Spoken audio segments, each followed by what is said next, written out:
Okay. I hope everyone is ready. Shall we Yes, start? ma'am. Okay. Thank you.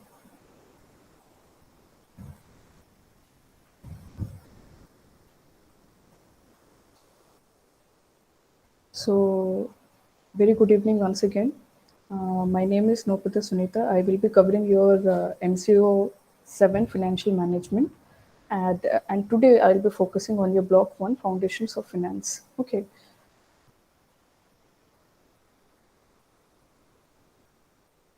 So, to have better connectivity, I am switching off my video.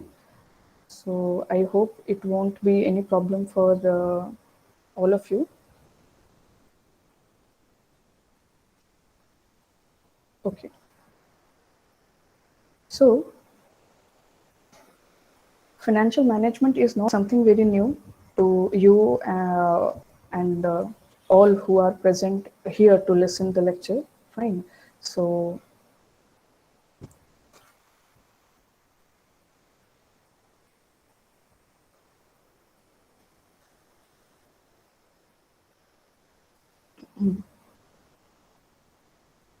okay. So, Unit 1 basically covers your financial management and overview. Now, before starting the lecture, how come the financial management plays a vital role in a business enterprise? Let us understand. But before that, I want to present some quotes which justify the importance of finance in our life, in the life of a business enterprise, in the life of the economy. Okay. It says that when money realizes that it is in the safe hands, it wants to stay and multiply in those hands. The more your money works for you, the less you have to work for money. Money is always eager and ready to work for anyone who is ready to employ it. So these are some quotes which says that how finance, how money. Okay, money is basically a narrow term that we don't use. We use it in form of finance. Okay, so how important finance plays its role in management of a business enterprise. Okay. Now, to cite a very simple example that financial management is better understood at the end of the month when we realize that we are running short of money, we are running short of our pocket money, when we are running short of our salary. Yes or no? At that point of time, at that critical stage, we do realize that अरे हाँ ये खर्चा अगर नहीं हुआ होता तो आज थोड़ा पैसा बच जाता कुछ और में इस्तेमाल हो सकता था. Yes or no? So that very stage makes you realize that what importance is your management of finance in your daily life means. Yes or no? So same happens in case of a business organization too. Just a second. Okay.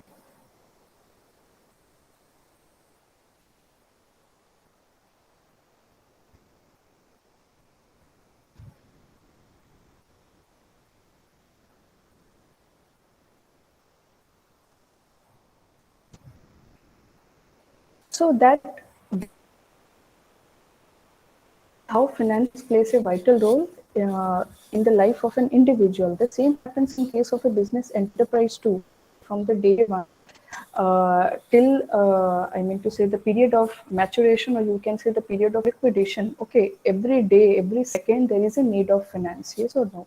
So the aspect of finance is basically managed by the person named as financial manager. Fine. So what are the questions that is raised by him? First is from which sources the funds must be raised and how much from each source. Then where to invest those funds. Sorry, there is a repetition of two times those words. Okay. What should be the composition of the assets of the firm? How should the firm analyze, plan, and control its affairs? How large should a firm be so that it can grow fast? Okay, so these are some of the critical questions or some of the common problems which are faced by every financial manager of the world. Okay, let it be an organization or the economy or even the government too. Fine. So every I mean to say at every stage there is a problem and that needs to be tackled. Okay, and the burden or the responsibility is on the shoulder of the financial manager. Fine. So if we put together all this, we can say that financial management is that managerial activity which is concerned with the planning and controlling of the firm's financial resources. Okay, so this is how the financial management is being defined as. But yes, we have several definitions of financial management you can go through. Okay, while you are doing your self study. Okay, now moving ahead, a financial manager of a business enterprise is uh, involved in various decisions, and some of the decisions are very important, and those decisions are your investment decision, financing decision, and your dividend decision. Okay, we also have the liquidity decision. Okay, but that's not the purview in our I mean to say content. So we'll be discussing these three: investment, financing, and your dividend. Now, coming to your first, investment decisions. Okay, now investment decisions are those decisions where we discuss regarding your allocation of the capital in the long-term assets so that it will yield benefits in the future terms. Okay, so that means when you are investing with a purpose that at the end of a certain period, let's say 5 years, 10 years, आपको double मिले या फिर triple मिले, है या नहीं, सो वो आपका होता है investment decision. Fine, when you do it in the long term asset, remember. Now in the process of investment decision making, there are several aspects which are covered. Fine. So what are those aspects? First is a management of working capital, then capital budgeting. Okay, capital budgeting, working capital तो आप लोगों को मालूम ही होगा. Working capital means आपका जो daily basis में जो आपका खर्चा हो उसके लिए जो कंपनी एक कैपिटल बचाता है. Yes or no? I think somebody has not muted. I request kindly आप लोग अपना speaker mute करें because that creates disturbance in the lecture. I think Manisha, if you are listening, okay, thank you. Now, so working capital, you all must be knowing, okay, that it is the capital which is required to meet the day-to-day requirements. Okay, I think again somebody has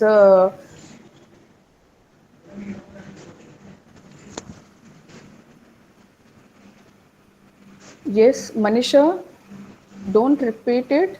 Kindly see because it is getting multiple.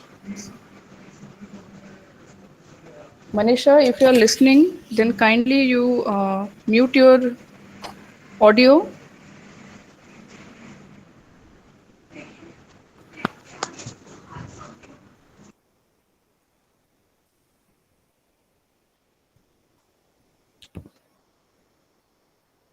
Okay. So, investment decisions are those which are involving the aspect of your working capital decision, then capital budgeting, whether to go for merger, reorganization, disinvestment, whether to have purchase of assets or any property, okay, or to go for lease or to invest in a particular security or group of securities called as portfolios. So these all are the aspects that are covered under the investment decision making process. Okay, so now coming to the next, that is your financing decisions. Okay, so now financing decisions are those which are concerned with identification of the sources of finance and determining the financing mix.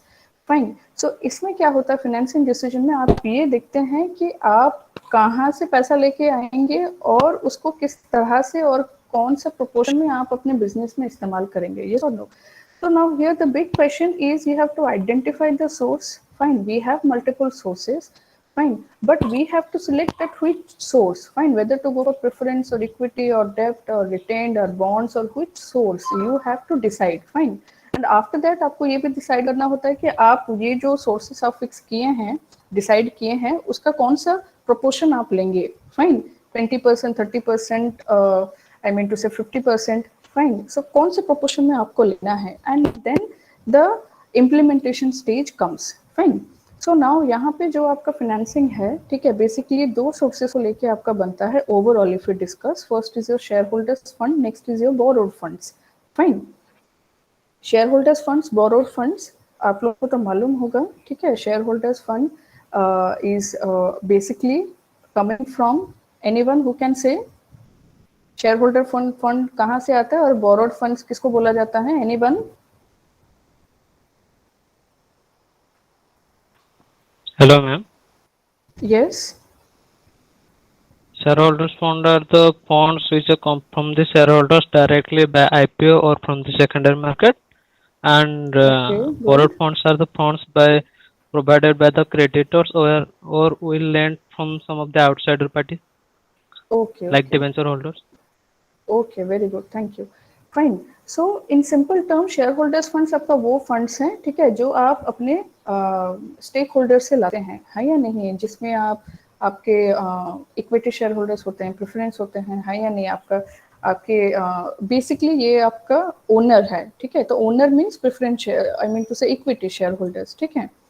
So borrowed fund means obviously it's a obligation, it's a financial obligation, और ये तभी आता है when you go for debentures or bonds, yes or no? So ये आपके further chapters में भी इसको इन डिटेल डिस्कस हम करेंगे, ठीक है? तो अभी इसमें ज़्यादा नहीं जा रहे हैं हम। Now coming to what are the factors, जैसे इन्वेस्टमेंट में हमने पढ़ा कि क्या क्या एस्पेक्ट्स है, वैसे फाइनेंसिंग डिसीजन प्रोसेस में भी आपका क्या क्या एस्पेक्ट्स है। पहला है फंड्स का कॉस्ट कितना इन्वॉल्व हो रहा है, डेप्ट इक्विटी का मिक्स कितना होगा, what is the impact of the tax, okay, the benefit of tax shield whether it is enjoyed by the business enterprise or no, then what is the impact of depreciation, then consideration of control, ठीक है? आप अगर ज़्यादा equity, just a second,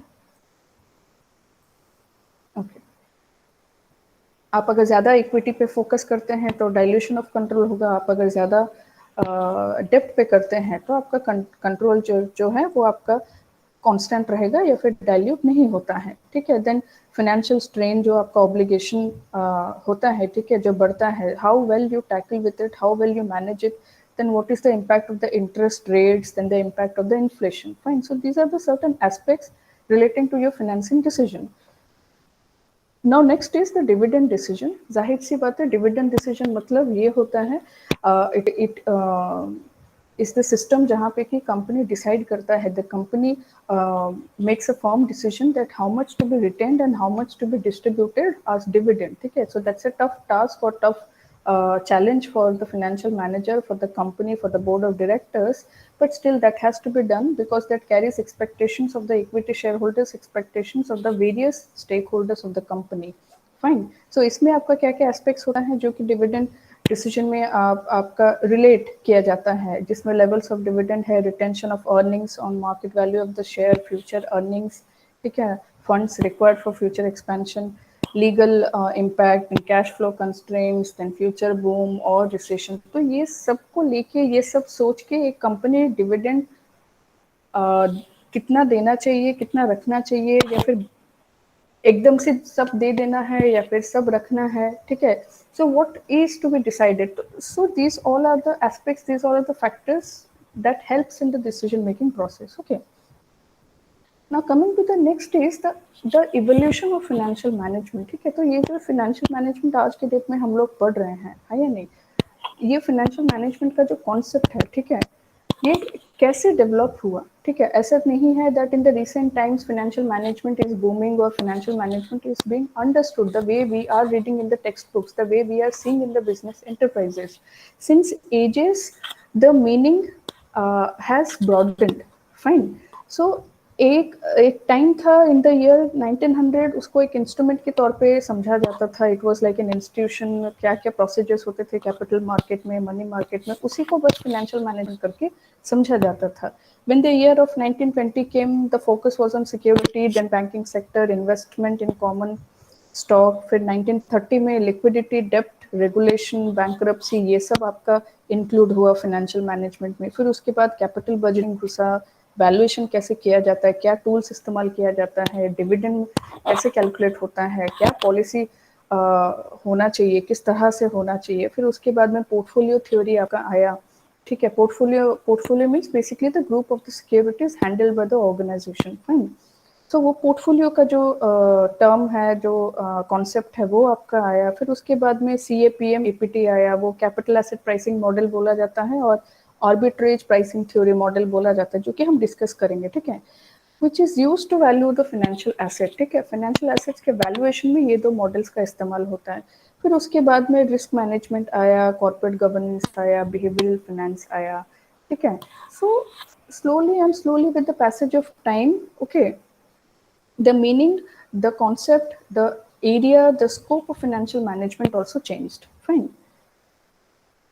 Now what are the key activities in financial management? Okay, basically क्या होता है देखिए, एक तो कैपिटल रिक्वायरमेंट है जो कि हम बोले ही हैं फाइनेंशियल मैनेजमेंट में। पहला आपका है कि आपको कैपिटल कितना चाहिए, ठीक है, वर्किंग कैपिटल के लिए कितना चाहिए, फिर आपका I mean to say long term requirements के लिए आपको कितना चाहिए, so that has to be decided. Fine, आपका प्लानिंग होता है, आप एक आई मीन टू से एक प्रोपोर्शन बनाते हैं, है या नहीं, by seeing the past records, okay, by seeing your future expectation, सबको देख के आप बनाते हैं। दूसरा है सप्लाई ऑफ फंड्स, ठीक है। Supply of funds means a company, a business organisation should always keep in mind that the flow of money should never be restricted. Yes और नो? ऐसा नहीं है कि एक ही बार में आप आई मीन टू से कहीं से फंड रेज करोगे और उसको होता है, आपको एक रेगुलर बेसिस पे उसको लाना होता है, समझ रहे हैं? That should be the aim of the financial manager. Fine.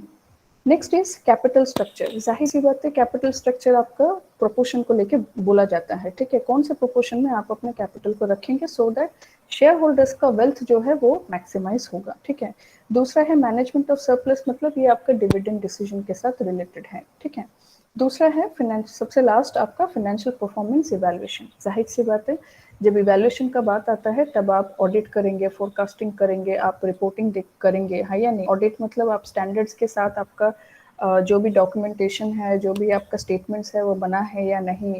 Reporting standards है, रिपोर्टिंग स्टैंडर्ड्स के हिसाब से आपने कंप्लाई कर रखा है या नहीं, आपने फोरकास्टिंग टूल्स के हिसाब से किया है या नहीं, कंप्यूटेशन किया है या नहीं। Each and everything needs to be understood. Fine.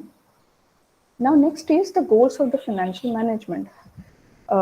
Normally ये देखा जाता है कि गोल्स ऑफ फाइनेंशियल मैनेजमेंट में आपका मैक्सिमाइजेशन ऑफ प्रॉफिट है, maximisation of return on capital employed है, growth in earning per share है, then growth in earning, I mean to say optimum level of leverage, minimization of cost of capital. These all are the overall goals, but basically we focus on the profit and the wealth maximization.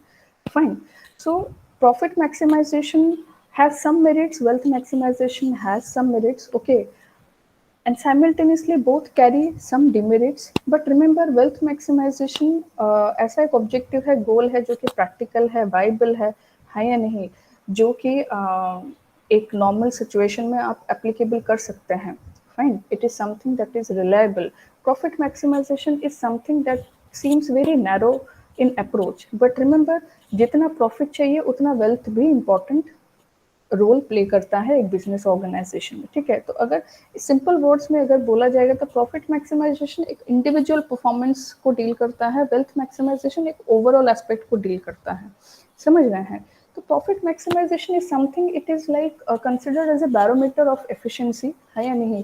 एक efficiency check करने के लिए एक profit एक major किया जा सकता है। जैसे आप का एफिशिएंसी चेक करने के लिए आपके मार्क्स, आपका परफॉर्मेंस, आपके एग्जाम रिजल्ट्स डिसाइड करते हैं, है या नहीं। आपका कितना रैंक हुआ, कितना परफॉर्मेंस हुआ। So exactly in the same case profit maximisation is like a yardstick to measure the efficiency of an organisation.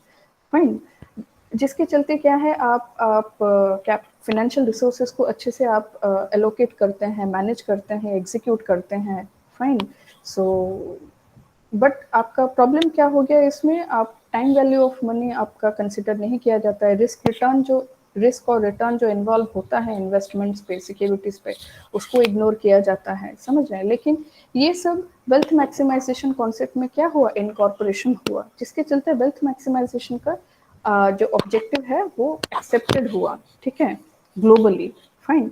तो वेल्थ मैक्सिमाइजेशन में क्या होता है, आपका नेट प्रेजेंट वैल्यू पे ज़्यादा फोकस किया जाता है। नेट प्रेजेंट वैल्यू होता क्या है, it is the difference that we draw between the benefits and the cost incurred, ठीक है। तो आपको जो बेनिफिट्स मिलने वाला होता है और जो कॉस्ट इनकर आपने कर रखा है, उन दोनों का डिफरेंस को नेट प्रेजेंट वैल्यू करके बोला जाता है। तो वेल्थ मैक्सिमाइजेशन में हमेशा ये देखा जाता है कि कोई भी प्रोजेक्ट में, कोई भी इन्वेस्टमेंट पे एनपीवी पॉजिटिव है या नहीं। अगर पॉजिटिव है तो वो अच्छा है, we have to go for it. ठीक है। और जहाँ पे एनपीवी आपका ज़्यादा होता है वहाँ पे ये बोला जाता है कि आपका शेयर होल्डर्स का जो वेल्थ है वो भी आपका बढ़ता है करके, ठीक है। क्योंकि जाहिर सी बात है, जब कोई भी प्रोजेक्ट का एनपीवी अच्छा होगा तो मार्केट में आपका इमेज अच्छा होगा, तो शेयर होल्डर्स का एक्सपेक्टेशन बढ़ेगा। फाइन, जब शेयर होल्डर्स का एक्सपेक्टेशन बढ़ेगा तो मार्केट प्राइस भी आपका बढ़ेगा, और जब मार्केट प्राइस आपका बढ़ेगा तो वेल्थ ऑफ शेयर होल्डर्स भी बढ़ेगा, है या नहीं? जो कि फॉर्मूला है outstanding shares into the price of the shares. Fine, तो वो आपका वेल्थ डिटरमाइन करता है, समझ रहे हैं? तो इसके बाद आपका है risk and return trade off, ठीक है। जो हम अभी आपको बोले, रिस्क एंड रिटर्न भी एक रिलेशनशिप ड्रॉ किया जाता है, ठीक है।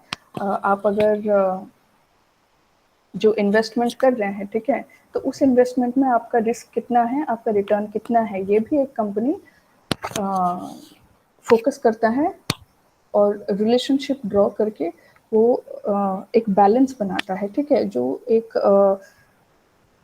आप एक प्रॉपर प्रपोर्शन बनाएंगे, या फिर एक प्रॉपर आई मीन टू से एक लेआउट बनाएंगे जिसमें कि रिस्क और रिटर्न, ठीक है, बैलेंस हो जाए, ठीक है। ना रिस्क ज़्यादा हो, ना आपका रिटर्न कम हो, ठीक है। तो वो आपका एक ऑप्टिमम स्ट्रक्चर या फिर ऑप्टिमम बैलेंस एक बनाया जाता है, ठीक है। तो यहाँ पे जो रिटर्न आपका कैलकुलेट होता है वो return risk free return plus risk premium को ऐड करने से आपका रिक्वायर्ड रिटर्न होता है। इन डिटेल हम पढ़ेंगे, ठीक है। तो रिस्क फ्री रिटर्न बेसिकली वो रिटर्न है जो गवर्नमेंट सिक्योरिटीज में आप अर्न करते हैं, और रिस्क प्रीमियम बेसिकली आपका वो फाइनेंस आई मीन टू से वो अमाउंट इन्वॉल्व होता है जो कि आप रिस्क लेने के लिए, ठीक है, आप जो सिक्योरिटीज आप परचेज कर रहे हैं उसमें जो रिस्क इन्वॉल्व होता है उसके लिए वो कंपनी आपसे प्रीमियम चार्ज करता है। Fine, if you invest in I mean to say debentures, if you invest in bonds, तो वहाँ पे क्या है, रिस्क इन्वॉल्व होता है, so there you are required to pay the premium. Fine, then organization of finance function, it is not that important, so हम skip कर रहे हैं, ठीक है। You all know board of directors, managing directors, then the chain of the specialist, and after that treasurer। एक normal organization में क्या होता है, फिर एक multi division में आपका क्या होता है। fine,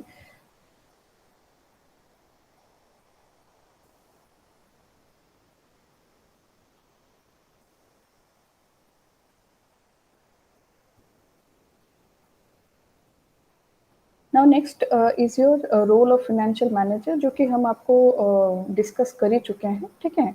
so you people can understand, this is overview of financial management, जो कि ऑलरेडी हम आपको बोल चुके हैं। Now next unit is your time value of money. Okay, so now time value of money is so important because we all know that the money we have earned today doesn't have the same value uh, the money that we will be earning tomorrow। Fine, आज के date का जो mobile phone आप purchase करते हैं, कल अगर आप उसको बेचने जाओगे तो उसका वैल्यू एक समान नहीं रहता है। That is the I mean to say a very simple and a very appropriate example। fine, so that is what the value speaks। Fine, so आज के डेट पे आपका जो प्रोडक्ट का वैल्यू है, आपका जो पैसे का वैल्यू है, कल के डेट पे वो वैल्यू नहीं रहेगा। फाइन, क्वांटिटी वाइज आपका बढ़ जाएगा। मान लीजिए आज आपने एक चीज पर खरीदा है जिसका दाम आपका 100 रुपए है, कल वही चीज आप खरीदने जाएंगे, ठीक है, तो मे बी उसका 110 होगा या फिर आपका 90 होगा। फाइन, तो आप क्या बोलते हैं कि हाँ चलो कम हो गया, या फिर हाँ 10 रुपए का तो अंतर है, क्या प्रॉब्लम है, ठीक है। लेकिन वो जो आप 10 रुपए का अंतर है करके बोल रहे हैं, that's a huge margin. Fine, so उसका अगर आप वैल्यूएशन करने निकलेंगे, fine, we have terms, okay, we have terms like present value, future value. So with the help of which we can better understand that how the value of money changes, ठीक है। और ये किस तरह से determine होता है, आपका परचेसिंग पावर से। इकोनॉमिक्स में आप लोग पढ़े होंगे थोड़ा बहुत, ठीक है। तो वो एक परचेसिंग पावर है कि 100 रुपए में आज आप जितना परचेस करते हैं, कल वही 100 रुपए में आप उतना परचेज नहीं करते हैं, ठीक है। भले ही आपका प्राइस एक समान हो, ठीक है, या फिर 100-200 भी क्यों ना बन जाए, लेकिन आपका क्या है, परचेसिंग पावर आपका कम हो जाता है, हाँ या नहीं, आपका वैल्यू कम होता है, ठीक है। So this is what the entire ideal picture of the chapter of your time value of money, ठीक है। Now coming to the first, that is your future value, ठीक है। तो future value क्या है, बेसिकली इसको कंपाउंडिंग वैल्यू करके भी बोला जाता है। इसका मतलब क्या है कि आज आपने जो पैसा इन्वेस्ट किया है, ठीक है, 5 साल बाद उसका वैल्यू कितना होगा, उसी को ही फ्यूचर वैल्यू बोला जाता है। ठीक है, तो फ्यूचर वैल्यू कंप्यूटेशन का बहुत सारे प्रोसीजर्स हैं। ठीक है, तो future value of single cash flow है, जिसमें कि आपका सिंपल इंटरेस्ट, जो इंटरेस्ट आप अर्न करते हैं each period on the original principal, उसको बोला जाता है। कंपाउंडिंग क्या होता है, जो एक्यूमुलेटेड इंटरेस्ट आपका ऐड ऑन होता जाता है इन्वेस्टमेंट पे, उसको कंपाउंडिंग करके बोला जाता है। ठीक है, सो ये जो फ्यूचर वैल्यू का कंप्यूटेशन है, उसमें आपका single amount for single period है, single amount for more than one period है। तो ये दो I mean to say classifications हैं जिसमें कि आप कैलकुलेट करते हैं। यहाँ पे देखिए, future value of a single amount for a single period. ठीक है, मान लीजिए आपने 1000 रुपये इन्वेस्ट किया है 10% पे 1 साल के लिए। How much will you earn after 1 year? It's very simple, 10% on 1000, 100 rupees, वही 100 आप ऐड कर देंगे 1000 में तो 1100 बन गया। ठीक है, तो ये बहुत ही सिंपल है। ठीक है, और अगर वही सिंगल अमाउंट आप मोर देन 1 ईयर अगर आप इन्वेस्ट करते हैं, तो जाहिर सी बात है वो इंटरेस्ट आप कैलकुलेट करेंगे और उसको ऐड ऑन करते चले जाएंगे। ऐड ऑन करने के बाद आपका जो होगा eight the end of the year 1, उसके ऊपर फिर इंटरेस्ट ऐड होगा। फिर eight the end of year 2 जो आपका फिगर आएगा उसके ऊपर फिर इंटरेस्ट ऐड करेंगे।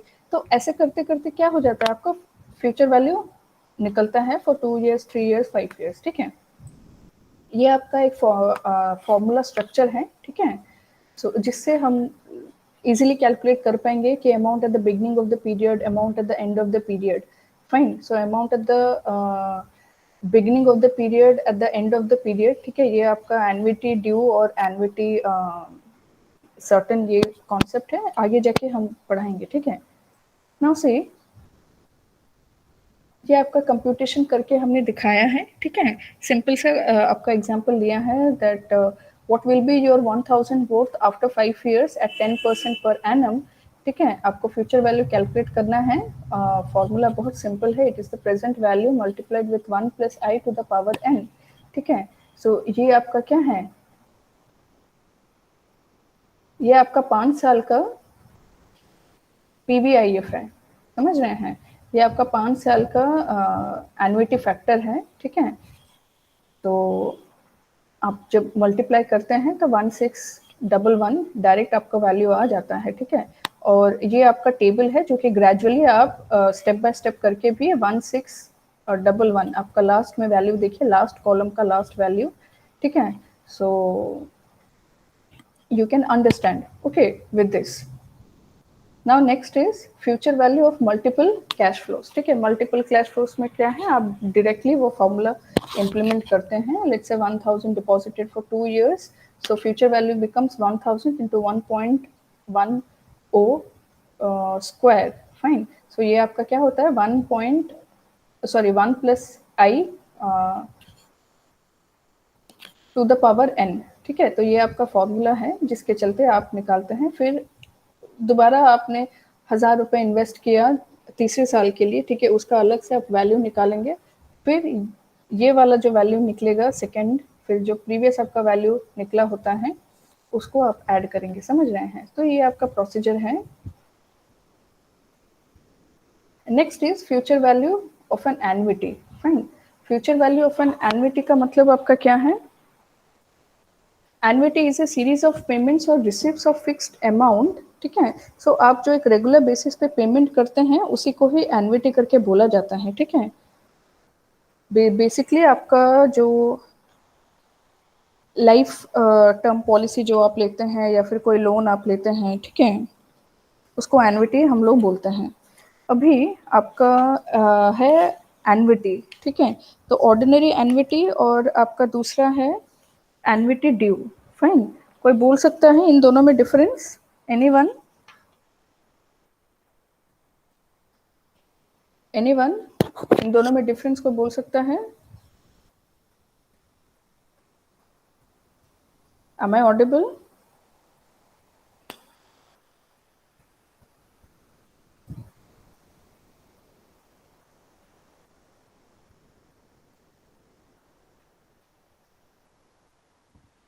Hello ma'am. Yes. Yes, can anyone say आपका रेगुलर या फिर ऑर्डिनरी एन्युटी और I एन्युटी think ड्यू का regular difference?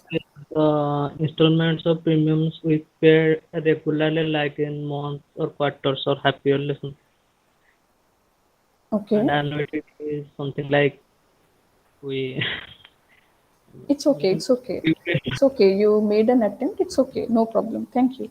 See, basically, what happens is regular annuity is that annuity. Okay, is that annuity which is made. दोनों ही आपका same है, ठीक है, दोनों में ही आपका सीरीज ऑफ पेमेंट्स होता है या फिर रिसिप्ट्स ऑफ फिक्स्ड अमाउंट होता है। पर एन्युटी ड्यू में क्या होता है आपका, यही जो पेमेंट आप करते हैं, ठीक है, ये at the beginning of the period होता है। फिर से बोल रहे हैं, एन्युटी ड्यू आपका जो होता है वो at the beginning of the period होता है। Fine. That means at the beginning of first year, at the beginning of second year, at the beginning of third year, at the beginning of fourth year, ऐसे करके आप payment करते हैं, समझ रहे हैं। When the question comes of regular और ordinary annuity, ये आपका होता है the installments or the payments are made at the end of the period. That means at the end of first year, at the end of second year, at the end of third year. इसमें देखिए आपका, आप समझ जाएंगे, ये table देखिए, ठीक है। अमाउंट इन द बिगनिंग आप देखिए 1000 है, amount at the end of the year देखिए 1100 है।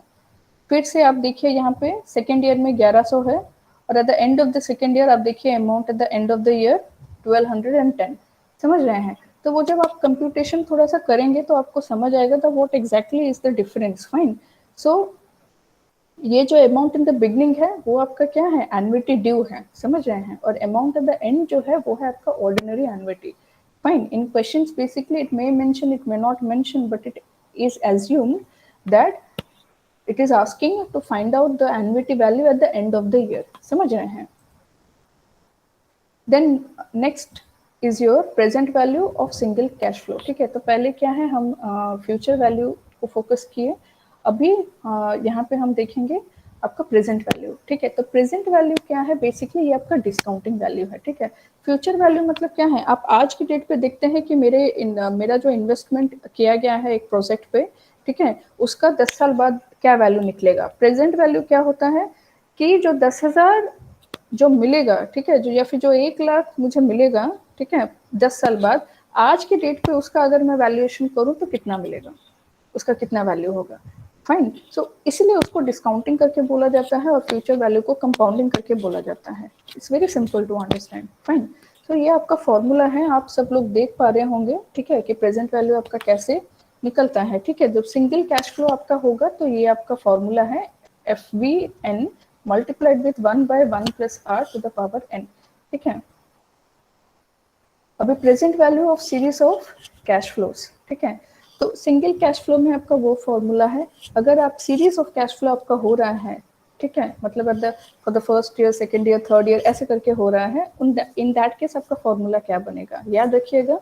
उसमें आपका इक्वल अमाउंट हो सकता है, अनइक्वल अमाउंट हो सकता है। ठीक है, ये फॉर्मूला आप देख पा रहे होंगे। पहले फॉर्मूला में ए न्यूमरेटर में है, लेकिन दूसरे में आप देखिए जब अनइवन सीरीज है तो हमने A1 A2 A3 करके मेंशन कर रखा है। ठीक है, तो इसमें क्या है आपका, जब इक्वल होता है तो एक समान तो अमाउंट डालना ही है इवन सीरीज में, लेकिन अनइवन सीरीज में जो अमाउंट आपका दिया गया होगा अलग अलग अमाउंट, उस हिसाब से आपको डालना है। ठीक है, और PVIFA का मतलब क्या है, आपका ये एन्युटी फैक्टर है, इसका टेबल्स आपको मिलता है। इसका मतलब क्या होता है,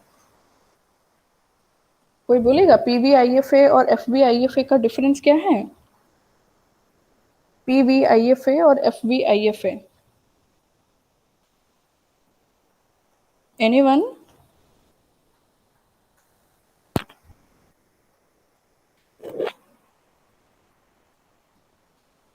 PVIFA एंड FVIFA बेसिकली ये आपका कंपाउंडिंग फैक्टर्स हैं। ठीक है, तो आप जब एक particular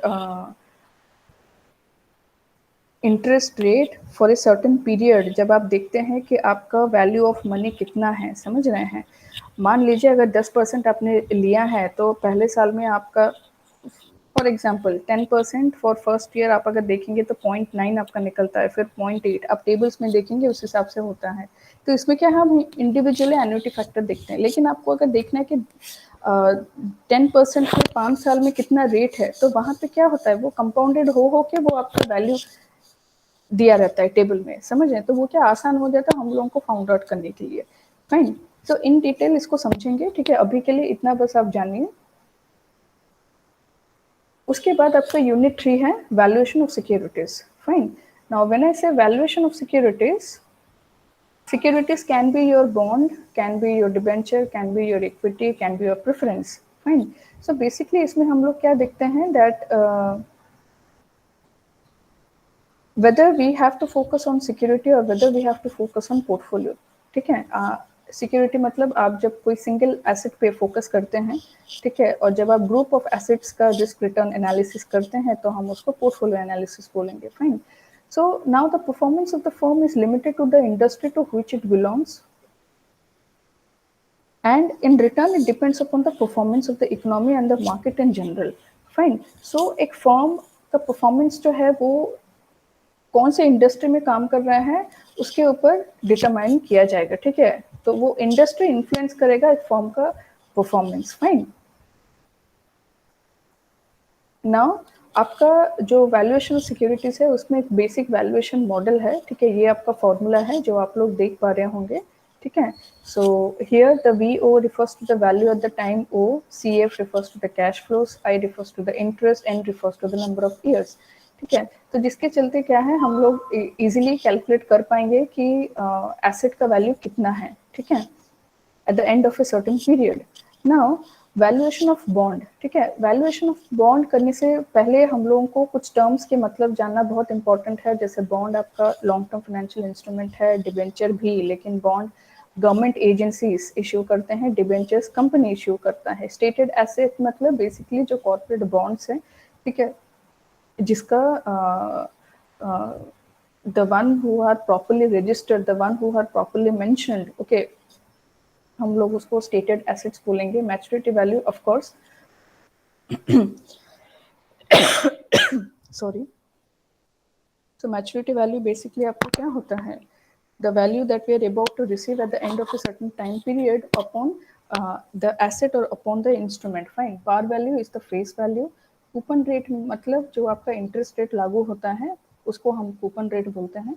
discount rate means obviously अगर डिस्काउंटिंग आपका किया जाता है, बेसिकली एट टाइम्स इसको कूपन रेट भी आप बोल सकते हैं. ठीक है, then redemption value of course when the value that we receive at the time of the liquidation. Fine, हम लोग उसको redemption value बोलेंगे. maturity period means जो period of maturity होता है. Fine. Period of instrument जो आपका होता है उसको maturity period हम लोग बोलेंगे. annual interest means the interest which is charged annually. Fine. So bonds आपका corporate securities होता है, जो intrinsic value होता है वो आपका equal होता है present value of expected cash flows के साथ. फाइन. सो इंट्रिंसिक वैल्यू मतलब आपका रियलाइजेबल वैल्यू या फिर इकोनॉमिक वैल्यू भी होता है. ठीक है. Now coming to the methods of valuation of the bond. पहला है valuation with known maturity date. ठीक है, तो इसमें क्या है हम लोग redemption price of the bond को लेते हैं. ठीक है, यहाँ पे फॉर्मूला आप देख सकते हैं, R multiplied with PV/IFA plus BN divided by 1 plus KD. तो BN क्या होता है, redemption price of bond at maturity है. R क्या है, पीरियडिक रिटर्न है. KD क्या है, इफेक्टिव रेट या फिर यील्ड ऑन बॉन्ड है. N मैच्योरिटी पीरियड है. BO आपका वैल्यू ऑफ बॉन्ड है. ठीक है, उसी को बेस करके आपका एक सिंपल एग्जांपल लिया है. फेस अमाउंट मान लीजिए 1000 है, मैच्योरिटी पीरियड 10 साल है, नॉमिनल इंटरेस्ट 8% है और बॉन्ड प्राइस है आपका निकाला मतलब निकालने के लिए बोला गया है जहाँ पे कि इफेक्टिव रेट ऑफ इंटरेस्ट 9% होना चाहिए. ठीक है, तो यहाँ पे PV/IFA क्या है हम लोग टेबल से निकालेंगे दैट 8% 10 साल के लिए कितना एन्युटी फैक्टर निकलना चाहिए. ठीक है, तो वो आपका टेबल से आप निकाल सकते हैं 6.4177. इसको मल्टीप्लाई करेंगे हम किसके साथ, ये जो 80 आया, ये 80 कहाँ से आया, 1000 इंटू 8. ठीक है, ये जो फेस वैल्यू है, फेस वैल्यू के ऊपर आप इंटरेस्ट लागू करेंगे तो 80 आएगा. समझ रहे हैं, तो this 80 will be multiplied with the annuity factor plus 1000 आपका क्या है, फेस वैल्यू है. ठीक है, आपका ये जो BN है, समझ रहे हैं, तो ये जो BN है इसको आप मल्टीप्लाई करेंगे 1 प्लस आई कितना है, 9% इफेक्टिव रेट ऑफ इंटरेस्ट है. ठीक है, तो फाइनली करने के बाद आपका वैल्यू ऑफ बॉन्ड कितना आया, प्राइस ऑफ बॉन्ड कितना आया, 935.82. फाइन. फिर आपका दूसरा है यील्ड टू मैच्योरिटी, ये भी आपका एक मेथड है, ठीक है, बॉन्ड वैल्यूएशन का, जिसमें कि ये जो यील्ड टू मैच्योरिटी है, ठीक है, ये बोला जाता है that it is the specific rate, ये एक रेट है जो कि discounted value of cash flows को मैच करता है with the bond value. Fine. So discounted values of the cash flows are associated with the bond to its market value. ठीक है. So यही इसीलिए उसको yield to maturity करके बोला जाता है. ठीक है. मतलब आप जो इन्फ्लोस आपका हुआ है मैच्योरिटी तक आप उसको डिस्काउंटिंग जो होता है कौन से रेट पे उसको किया जाना चाहिए. Fine. The rate which helps to equate to make the discounted value of the cash flows with the bond equal to the market value. Fine. तो कौन से रेट पे ये दोनों इक्वल होते हैं वही रेट को यील्ड टू मैच्योरिटी करके बोला जाता है. ठीक है. इसलिए उसको बोला जाता है internal rate of return that considers both the interest income and the capital gain और लॉस. ठीक है. तो उसी हिसाब से आपका फॉर्मूला भी है आपका R into P V I F A plus B N into P V I F. ठीक है. और सब टर्मिनोलॉजीज तो आपको मालूम ही होगा. ठीक है. So moving ahead to the next valuation of preference shares. ठीक है. तो प्रेफरेंस शेयर्स के बारे तो आपको मालूम ही होगा. They have a preference over the payment of dividend and redemption of capital in the event of liquidation. ठीक है. जब भी पेमेंट किया जाएगा, ठीक है, वो लोग पहले एंजॉय करेंगे, उसके बाद जाके इक्विटी शेयर्स. ठीक है. नाउ वैल्यूएशन ऑफ तो ये जो प्रेफरेंस शेयर्स है दो कैटेगरीज हैं, एक रिडीमेबल है एक इरिडीमेबल है. ठीक है. रिडीमेबल मतलब after a certain period it gets redeemed when you are able to encash your investment. ठीक है. तो वो रिडीमेबल होता है. और इरिडीमेबल मतलब only at the redeemable मतलब at the end of a certain period. Fine. At the end of a certain period. लेकिन irredeemable आपका क्या होता है, वो जाके सीधा लिक्विडेशन पे ही आप एनकैश करेंगे अपना बेनिफिट. ठीक है. या फिर अपना जो इन्वेस्टमेंट आपने कर रखा है कंपनी पे. समझ रहे हैं. उसी को बेस करके देखिए यहाँ पे एक एग्जांपल है. If you have 8% preference shares at ₹100 at par redeemable after 6 years. ठीक है. Rate of return 9%. Find the value of preference shares. तो देखिए उस हिसाब से आपका यहाँ पे कंप्यूटेशन हुआ है. I am sorry I am getting little fast. Fine. if possible I'll be sharing the slides with you so that you can use it for your reference. I am making little speed. Okay. तो यहाँ पे देखिए ये आपका है valuation of irredeemable preference shares. Okay. So individually by taking into all finally we come at preference dividend by KP. ठीक है. So preference dividend in total bye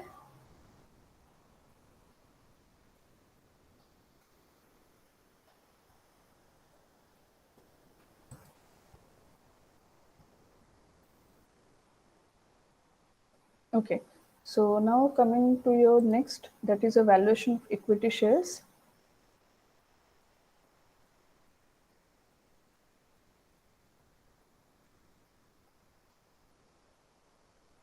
okay.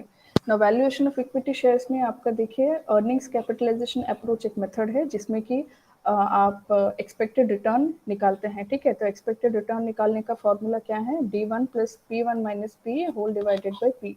तो P आपका क्या है, एक्चुअल पे आउट रेशियो है. P1 है expected पे आउट रेशियो. फाइन. जिसमें कि आप ये देखते हैं कि कांस्टेंट ग्रोथ सिचुएशन में आपका प्राइस कितना होता है, वैल्यू ऑफ द शेयर कितना होता है, जीरो ग्रोथ सिचुएशन में कितना होता है. समझ रहे हैं. Then here we also read about your book value approach and the liquidation value approach. ठीक है. बुक वैल्यू अप्रोच में क्या करते हैं आप, you see that your net worth which is your paid up equity share capital added to your free reserves and surpluses whole divided by number of equity shares. ठीक है. Liquidation value approach, basically the amount that is realized on liquidation is deducted or minus the amount to be paid to the creditors and preference shares. Okay. Now your dividend capitalization approach जिसमें कि single period, multi period, zero growth rate, constant growth rate आपका है. ठीक है. Now coming to your last portion, that is your risk and return, unit 4. Okay. Now risk is something which is cannot be defined, which cannot be predicted. Okay. It is a situation which is between your certain and uncertain environment. ठीक है. तो uncertainty ऐसा एक situation है जिसको आप predict कर सकते हैं, but risk is something which you can not predict. Okay, so there are two types of risk, एक है आपका एक्स एंटे रिस्क, दूसरा है ex post risk. Ex ante risk होता है it's a decision variable reflecting the probability of the unrealised और you can say unfavourable outcomes. ठीक है, तो अनफेवरेबल आउटकम्स का जो प्रोबेबिलिटी आप निकालते हैं वो एक्स एंटे रिस्क होता है। एक्स पोस्ट रिस्क मतलब observed variation in the outcomes during the prior periods. ठीक है, तो आप जो एक इवेंट होने के बाद आप जो ऑब्जर्व करते हैं कि क्या चीज़ को लेके वेरिएशन हुआ है, वो हम लोग एक्स पोस्ट रिस्क करके बोलते हैं। तो रिटर्न का कॉन्सेप्ट क्या है अभी, ठीक है, तो रिटर्न मीन्स आपका बुक रिटर्न हो सकता है, return calculated from the books of company, या फिर आपका मार्केट रिटर्न हो सकता है, सिंगल पीरियड रिटर्न हो सकता है, return on investment for 1 year और multi period return that we earn for more than 1 year, और ex ante return. X एंटे return मतलब जहाँ पे इन्वेस्टर के ऊपर कोई, आई मीन टू से investor doesn't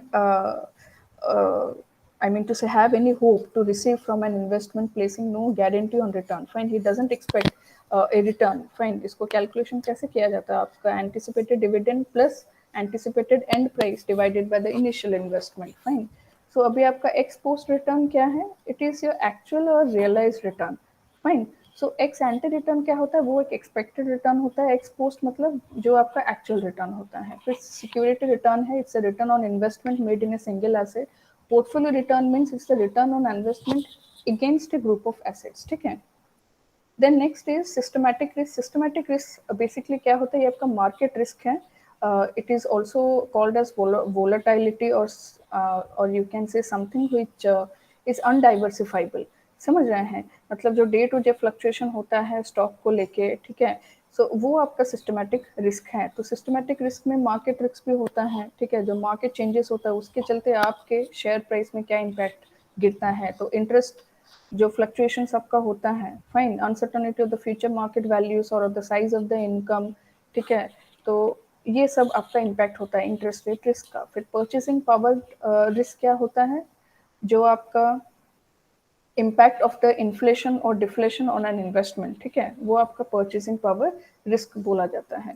then next is unsystematic risk. Unsystematic risk क्या है, डाइवर्सिफाइबल रिस्क है। Diversifiable risk means it is something which can be divided, which it is something which can be reduced. समझ रहे हैं, कैसे reduce करेंगे, आप डाइवर्सिफिकेशन करके। ठीक है, जब भी एक सिक्योरिटी पे रिस्क है तो आप 4-5 सिक्योरिटीज में अगर इन्वेस्ट कर देते हैं, इन दैट केस क्या होता है, आपका रिस्क कम हो जाता है। तो Hello, वही madam. Unsystematic, yes. I think the titles are interchanged between the two concepts. This is systematic risk and the previous one is unsystematic risk.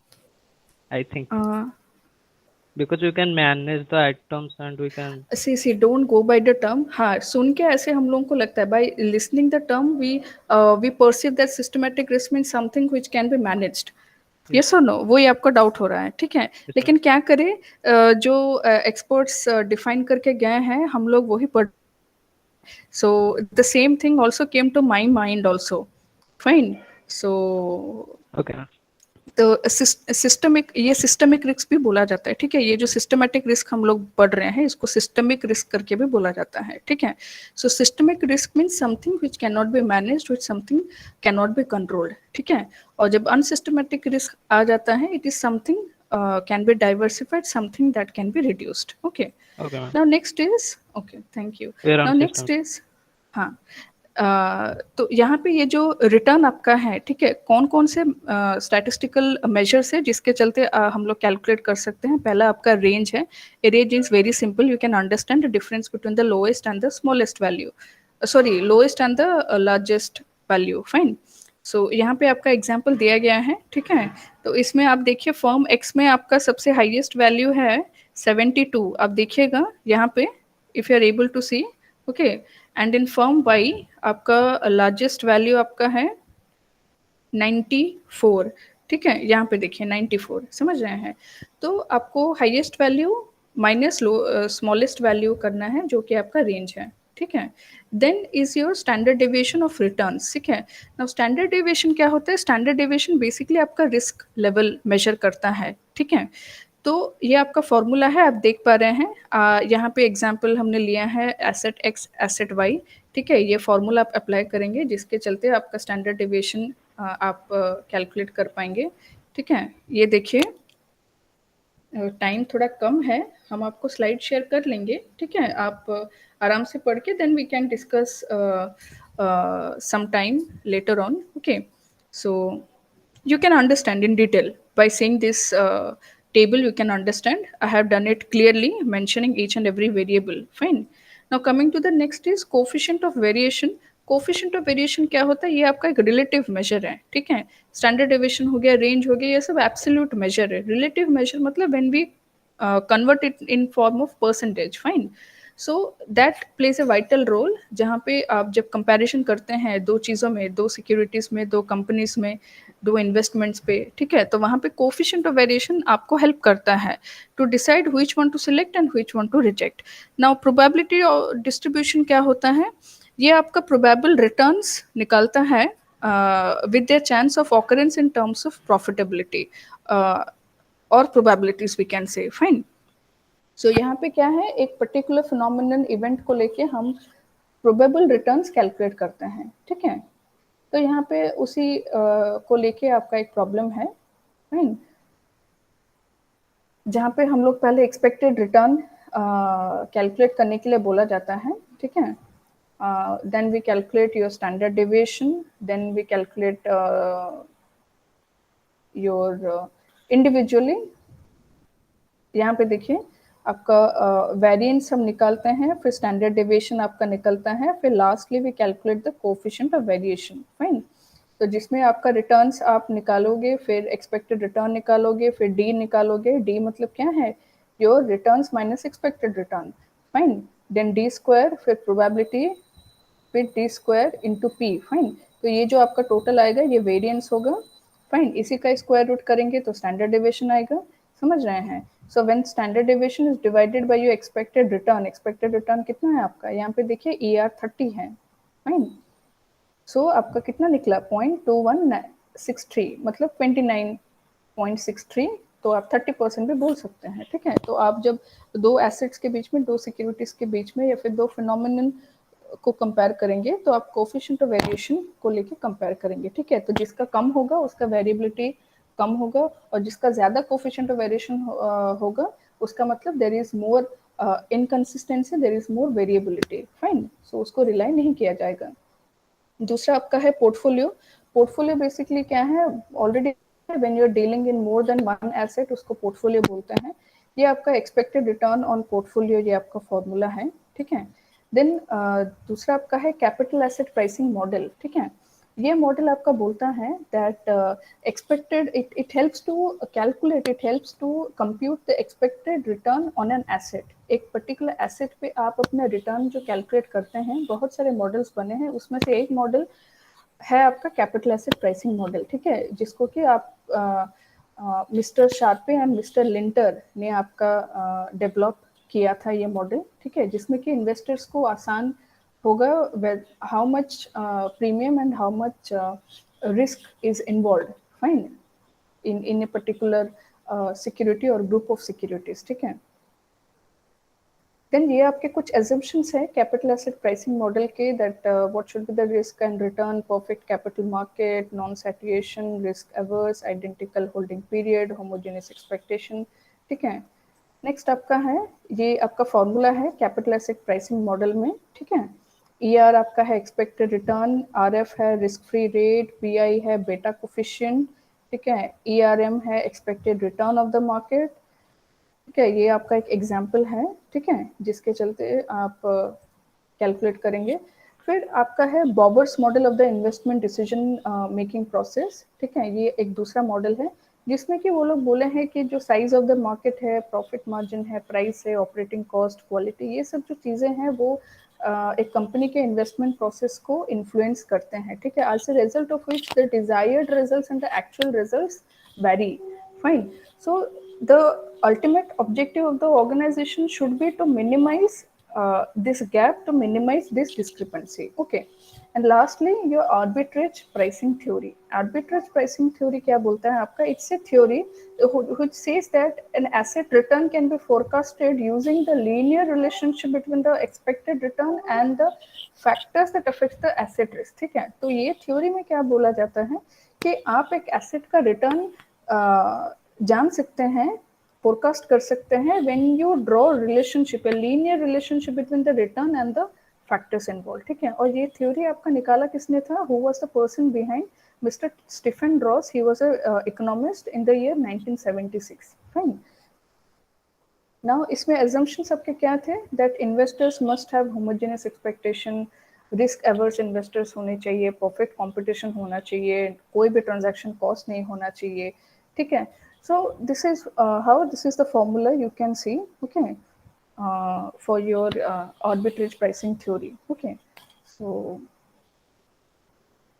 I hope at least you have understood a bit. Okay, I have tried to complete the entire block in 1 hour, which is practically impossible. Okay, so everything fine? Anything to be asked by anyone?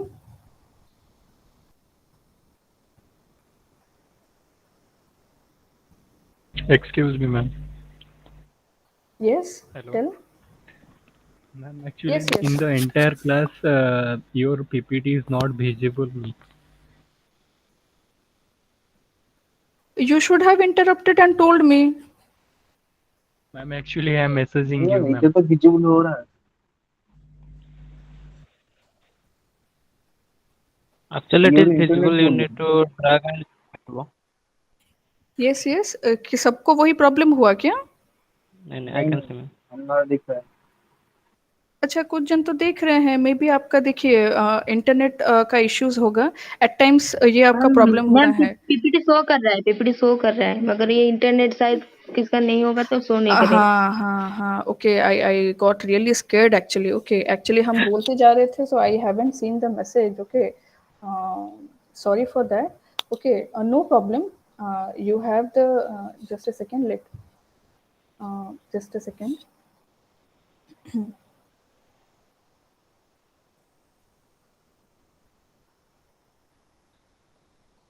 Okay, so thank you everyone.